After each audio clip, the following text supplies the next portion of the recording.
아멘. 영광의 맛을 주님께 돌리십시다. 세상 사람들이 사는 곳에는 어느 곳에나 이상적인 생각들을 하는 사람들이 많습니다. 그래서 사회도 이상적인 것을 꿈꾸고 교회도 나름대로 생각하는 것들이 이상에 잡혀 있을 때가 많습니다. 교회나 목사나 성도, 교회에서 목사나 성도들도 다 그런 이상적인 생각들에 우리 교회는 어떻게 됐으면 좋겠다 하는 생각들을 가질 때가 많습니다. 근대에 들어가면서 현대에 들어오기 전에 사회의 부조리가 만연하면서 계몽운동이 일어납니다. 이때 사람들은 이제 뭔가 변혁이 일어나니까 이상적인 사회를 꿈꾸기 시작해요. 그러면서 그들이 그 시대에 가장 최고의 주의를 하나 만드는데 그 이상적인 사회를 만드는 이 사회주의가 공산주의라는 그런 내용입니다. 이론상으로는 너무 좋은 그런 사회죠. 모든 사람들이 평등하고 모든 사람들이 공평하게 나눠 먹고. 그런데 이 공산주의를 만들기 위해서 혁명이라는 걸 일으키는데 프롤레타리아 혁명이라는 걸 일으킵니다. 그래서 너무 많은 사람들을 죽이죠. 그리고 이상을 실현하기 위한 폭력의 질서를 만듭니다. 결국 이 공산주의는 지금 망했다고 결론이 나고 있는데요. 이상과 현실이 맞지 않는 것이죠. 공산주의의 또 다른 실패는 인간의 다양성과 욕망을 이해하지 못했기 때문입니다. 통제할 수 있었다고 생각하는데 통제가 안 된 것입니다. 교회는 어떨까요? 교회도 나름대로 다들 이상이 있어요. 나름대로 이상이 있는데 인간이 가장 받아들이기 힘든 이상을 하나님은 가지고 계셔요. 인간의 이상과 하나님의 이상이 충돌하는데요. 인간은 민주주의에 길들여져서 민주주의 바탕의 교회가 되어지기를 원하는데 하나님은 신본주의 중심의 교회를 요구하고 계십니다. 이게 교회 안에서도 끊임없이 갈등이 일어나고 있어요. 그런데 교회가 어떤 형태로 가야 될 것이냐?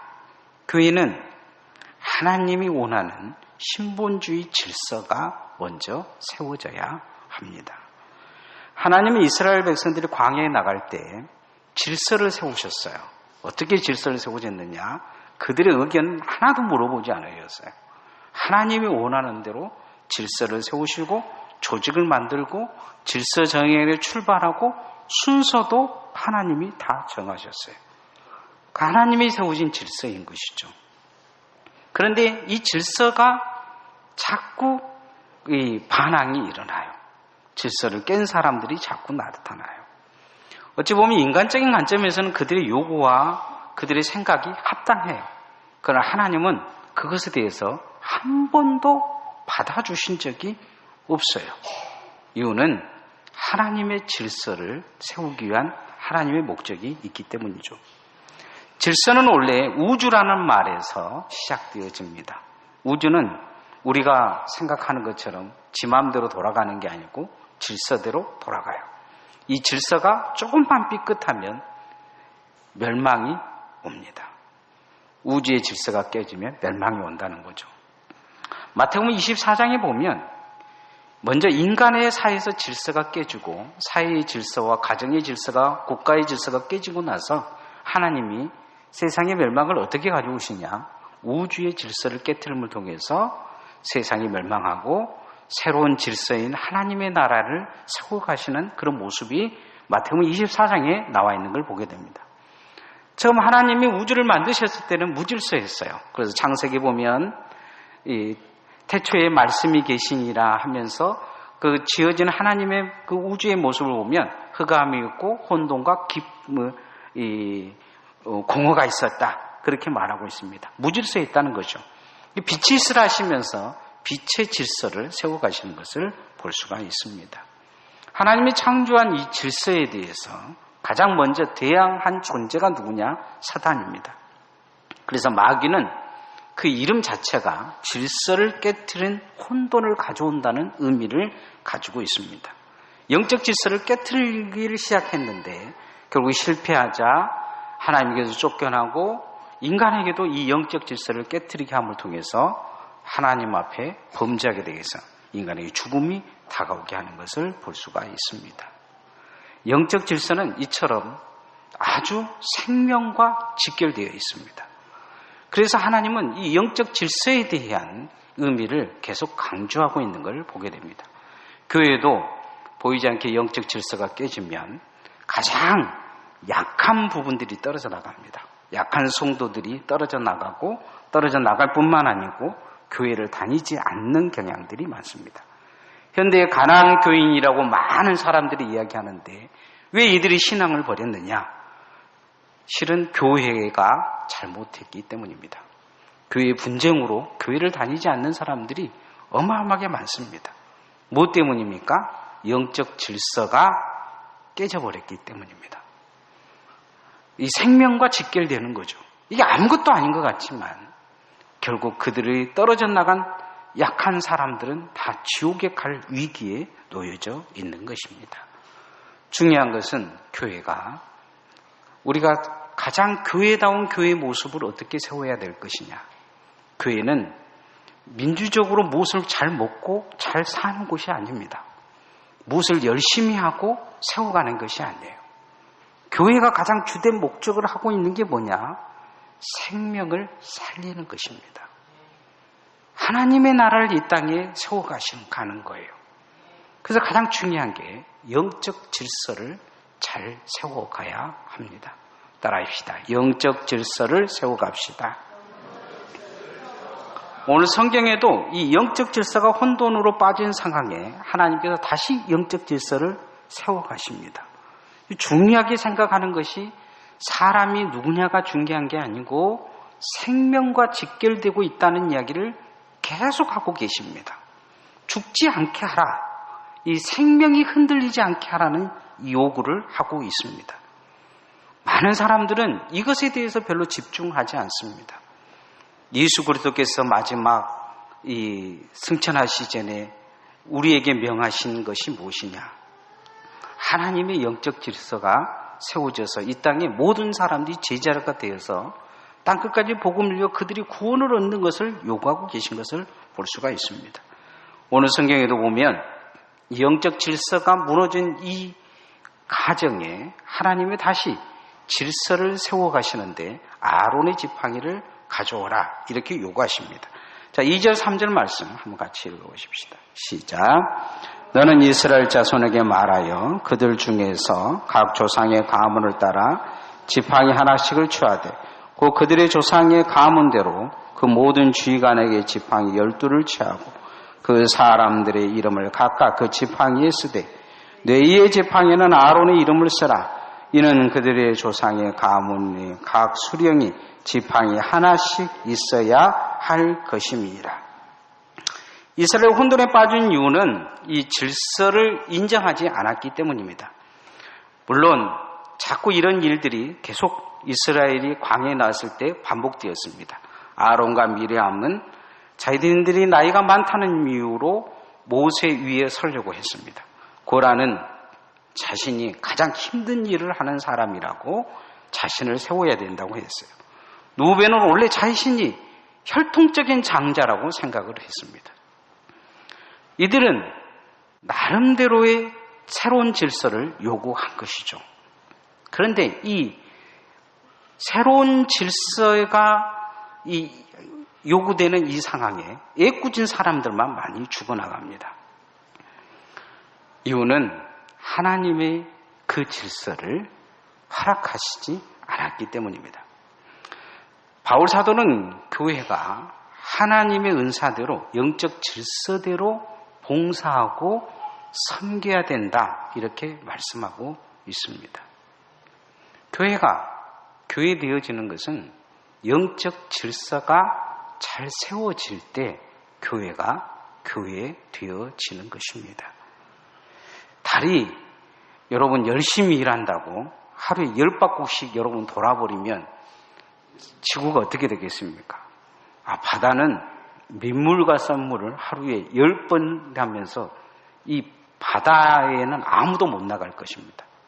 어마어마한 파도가 일고 바다 주변에는 해일들이 일어나게 될 것이죠.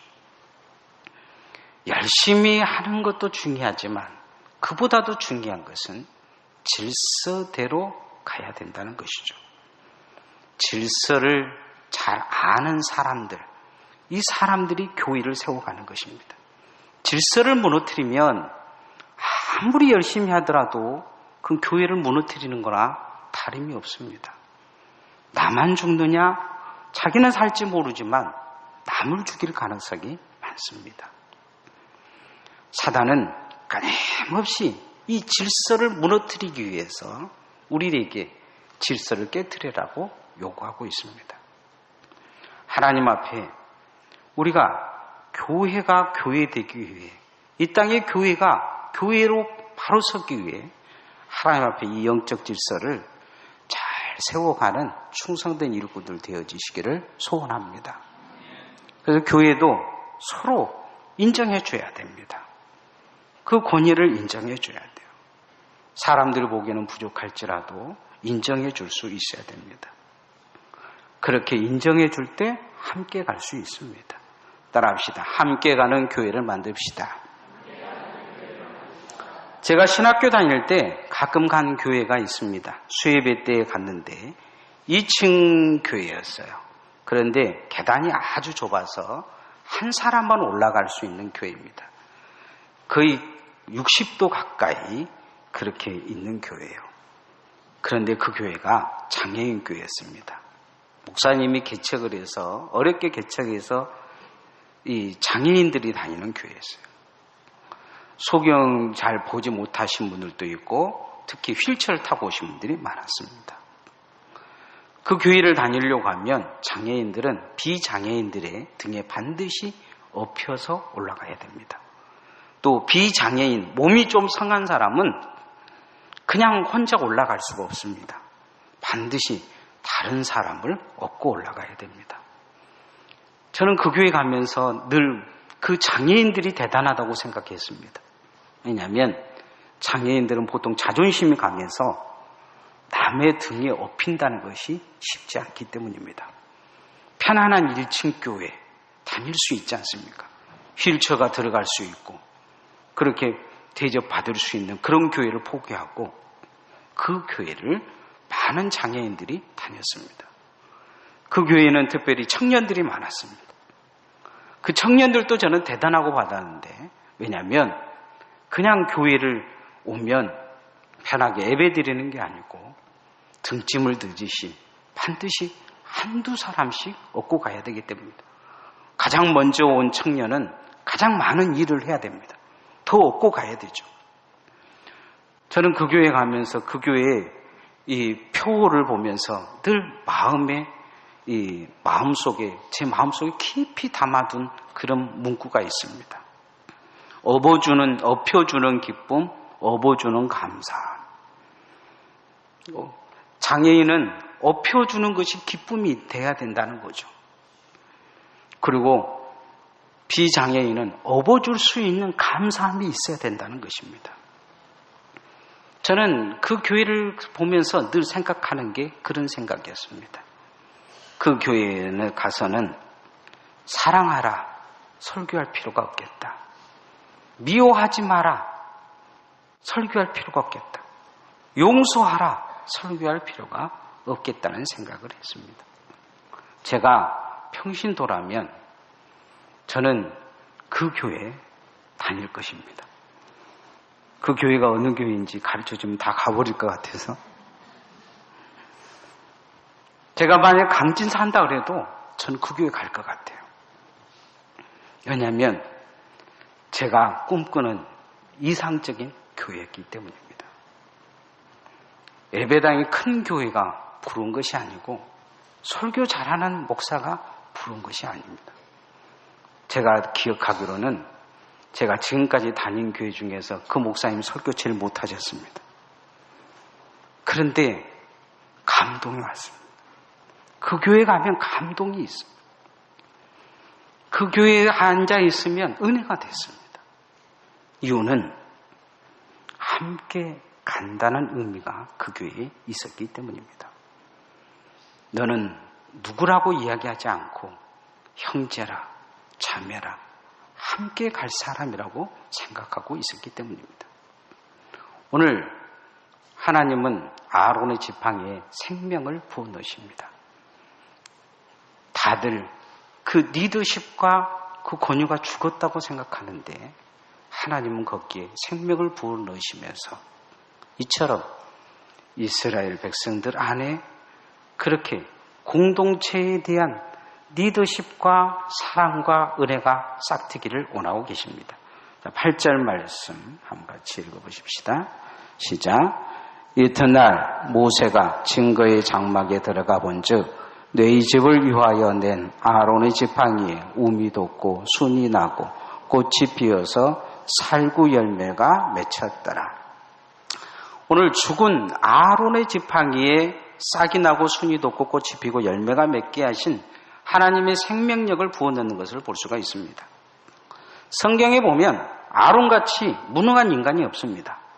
어찌 보면 말이 대제사장이지 모세가 시내산에 올라갔을 때 이스라엘 백성들이 그를 돌을 쳐 죽이려고 했을 때 송아지 우상을 만들어 놓고 나중에 거짓말을 합니다.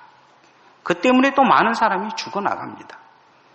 12정탐꾼을 보내고 나서 이 여호수아와 갈렙이 와서 하나님 편에 서서 말할 때 아론은 침묵해버립니다. 하나님은 여호수아와 갈렙만 들어갈 것이다 이야기합니다. 아론은 한마디도 거들어주지 않습니다.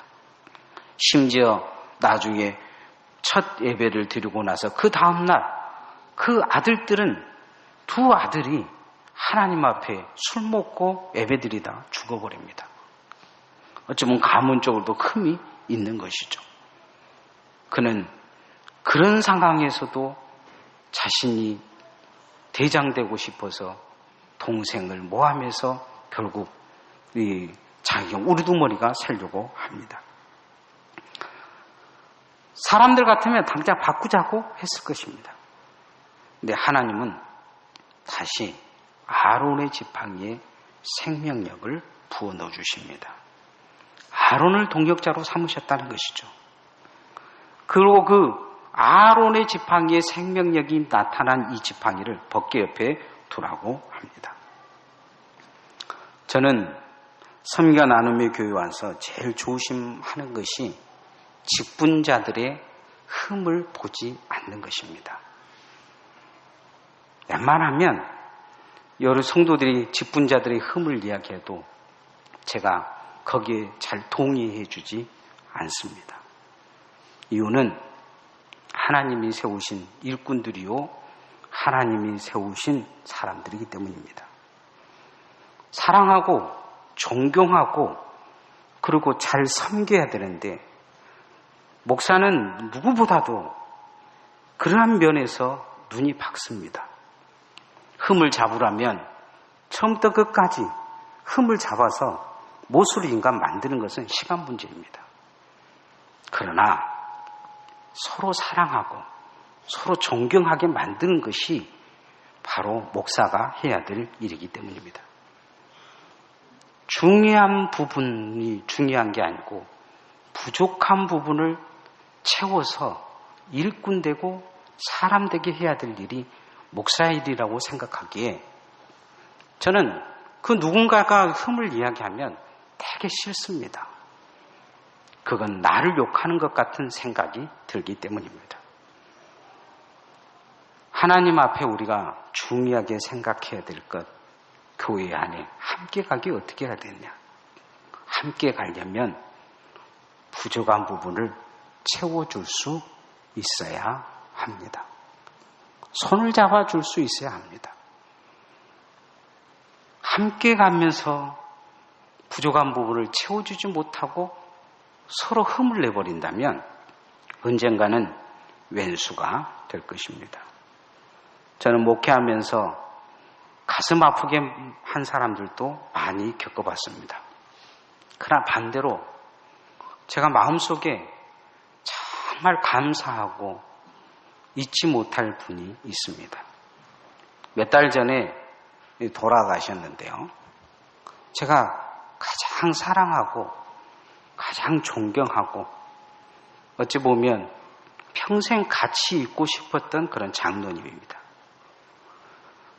늘 힘들 때마다 저를 위해서 기도해 주시고 힘들 때마다 격려해 주셨습니다. 무엇을 해 주시는 것이 아니고 이 버팀목이라는 느낌을 갖게 해 주셨어요. 늘 장로님이 그런 이야기 하세요. 목사님 뒤에는 제가 있습니다. 그게 제게는 큰 힘이 됐습니다. 부목사 생활을 하면서 그런 느낌이 제게 늘 있었어요. 언젠가 제가 한참 힘들어할 때 기둥 뒤에 새벽 기도 설교를 하고 있는데 기둥 뒤에서 누군가 울고 계셨습니다. 예배를 끝나고 나서 제가 지나가는데 그 장로님이 울고 계시더라고요. 그게 제 마음속에 평생 가슴으로 남았습니다. 나도 그 누군가가 힘을 내기보다 그 누군가를 위해 사는 사람이 되어야 되겠다는 생각을 갖게 됐습니다. 처음에 제가 전에 있는 교회에 이렇게 부임했을 때 교회가 아주 힘든 교회였습니다. 그럴 때 집에를 가지 못하고 한 2년간 살았습니다. 그래서 우리 성민이 성문이가 제 이름을 또 잊어버리고 얼굴도 잊어버리고 어느 날 아이들 앞에 큰아들 앞에 나타났더니 아이가 울어버리더라고. 낯설다고. 그런데 그렇게 사는데 교회에서는 끊임없이 이 비난이 들어왔습니다. 견디기가 힘들어서 사표를 여러 번 낼까도 생각을 해봤는데 그럴 때 한 분이 저를 지지해 줬습니다. 그런데 그 생각이 지금도 많이 납니다. 하나님은 이 아론을 지지해 주고 계십니다. 아론을 붙들어 주고 계십니다. 새벽같이 일어나서 번제를 드리고 남들이 다 잠자리에 들어가며 저녁밥 줄 때 그는 또 저녁 번제를 드리면서 하나님 앞에 외로운 싸움을 하고 있는 이 아론을 기억하신 것입니다. 그리고 그를 동역자로 삼으셨기에 그에게 함께 가자 손을 내밀고 계신 것입니다. 이스라엘 백성들에게 하는 이야기가 아니고 아론에게 하는 이야기일 수 있습니다. 중요한 것은 교회가 서로가 서로에게 손을 내밀어 줄 수 있어야 합니다. 그게 함께 가는 모습입니다. 함께 가기 위해서는 반드시 필요한 게 뭐냐? 기다려 줄 수 있어야 합니다. 따라합시다. 기다려 줄 수 있는 교회가 됩시다. 평창 동계올림픽 때 가장 욕을 먹은 사람들을 들으라면 스피드스케이팅 대한민국 여자 선수 팀 추월 선수들일 것입니다. 서로 밀어주고 그렇게 돌다가 마지막 바퀴는 한꺼번에 들어와야 합니다. 그런데 예선 경기에서 1, 2등만 들어오고 마지막 선수를 내버리고 온 것입니다. 같이 가야 하는데. 아마 이 사람들 생각은 쟤 때문에 우리는 꼴등 난다고 하면서 세상 사람들에게 망신 주려고 한 것 같습니다. 그런데 정말 망신당한 사람들은 1, 2등 들어온 사람들입니다. 독일 선수가 몇 시간 후에 했는데 넘어졌는데 결승점에 들어가지 않고 두 선수가 기다렸다가 그 넘어진 선수가 들어올 때 게임에 졌더라도 같이 들어오면서 위로하는 모습이 전파에 타면서 한국 선수들이 더 비난받았습니다. 한국 사람들은 기다리지 못한 성향이 있습니다. 조금만 더디면 교체해라, 바꾸라, 잘못했다 하면서 그런 다시 일어설 기회를 주지 않습니다.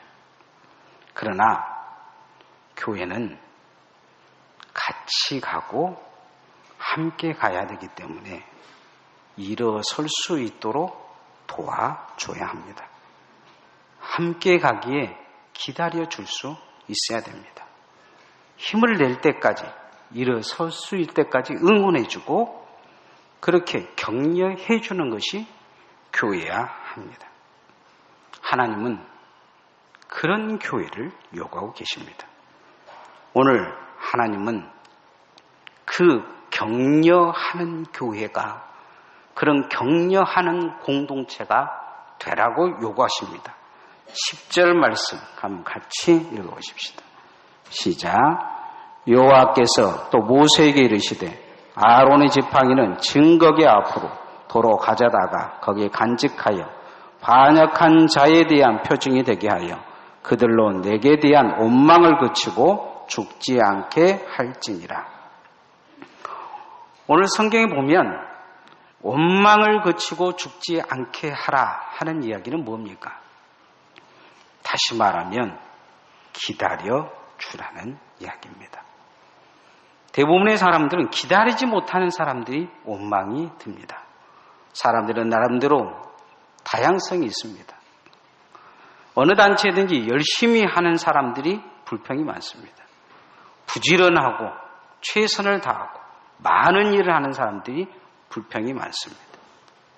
그런데 그 불평이 기다려줘서 일어설 수 있는 사람들에게는 아주 큰 상처가 됩니다. 칼이 됩니다. 다시는 일어설 수 없게 만들어버립니다. 기다려 줄 수 있어야 합니다. 부족하면 채워줄 수 있어야 됩니다. 손을 내밀어 줄 수 있다면 일으켜줘야 될 것입니다. 넘어졌다고 비난하기보다 다시 일어나 일할 수 있도록 기다려줘야 됩니다. 신앙생활 하다 보면 지칠 수 있습니다. 남모를 상처가 있을 수 있습니다. 고통이 있을 수 있습니다. 자녀나 부모나 또 사업이나 직장이나 여러 가지 우리가 알지 못하는 그 고통이 그들의 삶에서 신앙을 더디게 할 수도 있습니다. 그럴 때 기다려 주어야 합니다. 그게 교회입니다. 이스라엘 백성들에게 아론을 교체하고 그 모든 지파장들을 교체하고 그렇게 뒤집어 놨다면 속이 시원했을지 모릅니다. 그러나 그것은 하나님이 원하는 공동체는 아니라는 것입니다. 이제 말씀의 결론을 맺으면 여러분은 교회가 무엇이라고 생각하십니까? 교회는 예수 그리스도의 몸이요 교회의 머리는 예수 그리스도이십니다. 교회가 교회되게 하는 것, 이게 이 땅에서 우리가 해야 될 바른 사명입니다. 교회가 교회되기 위해 가장 중요한 게 뭐냐? 영적 질서를 세워가는 것입니다. 그리고 서로 존중해 주는 것입니다. 존경하고 공경하고 그렇게 잘 세워가는 것입니다.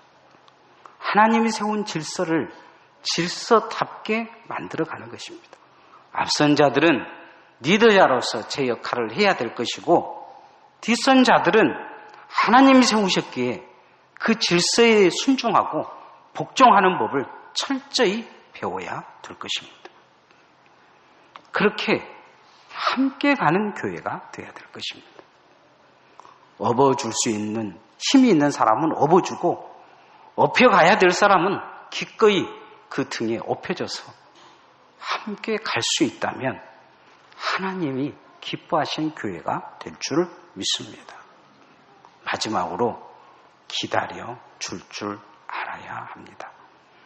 언젠가 누군가도 다 지치고 무너질 때가 있습니다. 누군가를 버리고 가자고 이야기한다면 당신 또한 언젠간 누군가에게 버림받을 때가 있을 것입니다. 그러나 하나님은 버리지 않으셨습니다. 다들 아론을 버리고 그 시대에 새로운 리더십을 요구했지만 하나님은 그를 안고 가신 것을 볼 수 있습니다.